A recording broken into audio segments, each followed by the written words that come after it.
En France, le biogaz commence à se développer. À l'inverse du gaz naturel, qui est un hydrocarbure, le biogaz présente un bilan écologique extrêmement favorable. Sur l'intégralité de son cycle de vie, il n'émet presque pas de gaz à effet de serre. Le tableau semble parfait, sauf qu'à l'heure actuelle, la production française ne représente que 3% de la consommation nationale. Une raison suffisante pour que je vous en parle aujourd'hui.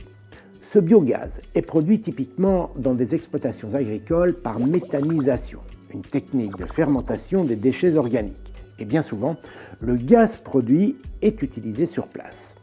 Il est par exemple brûlé dans une chaudière pour dégager de la chaleur. Cette chaleur peut aussi produire de la vapeur et alimenter un générateur qui produit de l'électricité pour l'exploitation. Mais certains agriculteurs méthaniseurs ont fait un autre choix.